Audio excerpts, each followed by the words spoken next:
Hello, my name is Monica Fikes, and our next presenter will be speaking to us today on concussions. He brings 13 years of experience responding to concussions on the football field through a youth program that he was in. And coincidentally, he suffered from a concussion himself. And so it's my pleasure to present to you Austin Simmons. Thank you, Monica. Like she said, my name is Austin Simons. It's fine to tell you that. But today I'm going to be talking to y'all about concussions. Like she said, playing 13 years of football, I've seen a lot of people get concussions. Luckily, I only had one in my lifetime when I was younger. I don't even know if it was a concussion, really. Just my head hurt. They set me out for a week. It is what it is. But a lot of people do suffer very serious concussions, and they're not always treated properly like they should be.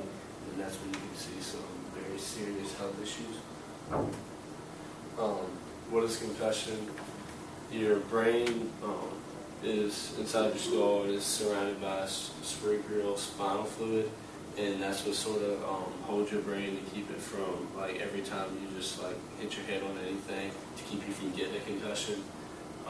So that sort of braces like small impacts, but when you have a larger impact on your head, and it almost causes like whiplash, and your brain hits the side of your skull, and it causes bruising. Is when you have a concussion.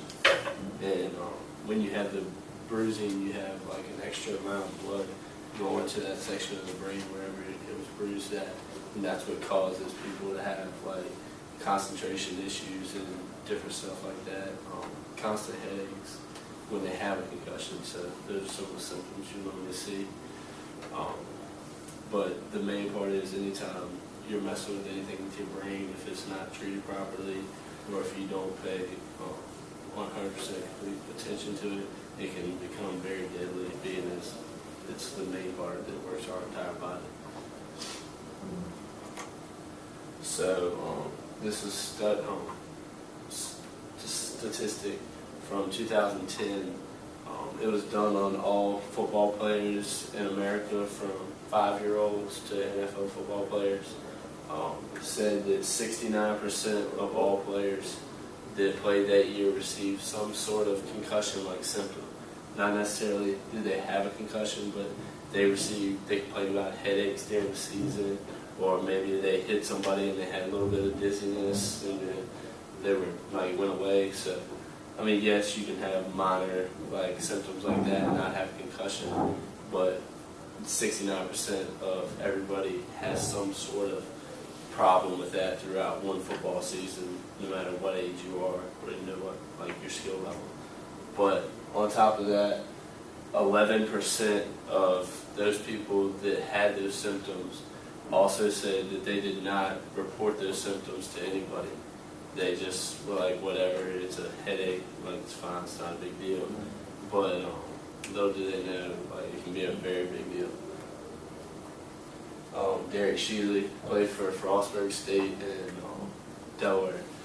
He, freshman year, he came in, he was playing linebacker, suffered a couple hits, or whatever, in practice, like the first couple weeks, had a concussion, he sat out a week, came back, everything was fine, was playing again, received like another concussion or concussion-like symptoms, and he thought, he was like, I'm not going through this again, I'm not missing another week, like I'm trying to get starting position, I'm a freshman, trying to earn my spot in here, whatever. So he ignored it, went ahead and played a couple weeks later. He actually got a starting spot, he came onto the field, received a hit, and actually really got another concussion, which he was lucky to be alive then, and didn't have like what they call second hit syndrome, where you don't treat concussion properly and the second hit actually kills you on the spot, or it can just mentally impair you for the rest of your life.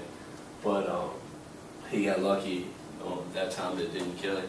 Well, his coach forced him back on the field the next week, and like he took practice off that week and put him on the field the following Saturday when they had a game against the trainer or whatever. It was 2004, so it was before concussions really got big. But he went back on the field. It was a punt return. He was on punt team. He went down the field, when they kicked the punt, somebody hit him and killed him on the spot. Done right there. He was an 18-year-old kid, dead from a concussion that could have been totally prevented.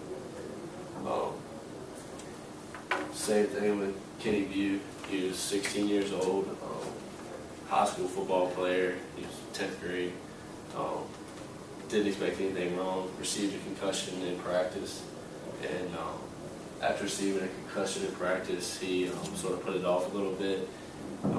Went to the next game. Actually was hit very hard with helmet-to-helmet contact, which is now outlawed to try to prevent concussions and try to keep everybody safe.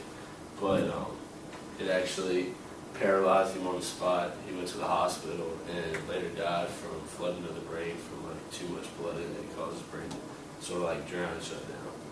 So I mean, there's two kids there, one 16 and one 19 or 18. Lost their life just because somebody didn't inform them about a concussion, or they didn't report the concussion like they should have.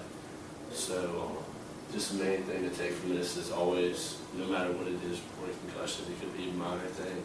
You could be playing flag football and somebody hits you in the head with their elbow. Like, just pay attention to it, because who knows, you could get an fender bender the next day and your head could hit the steering wheel, and that could be like your second concussion. It could kill you on the spot for something simple. You never know. You could fall down, hit your head, and it could kill you just because you had like a prior incident that caused that second incident. So just always take proper precautions, and always just report everything, and just be very cautious about anything having to do with your head or concussions or really any other injury. So just, like I said, always remember safety first. So, thank you.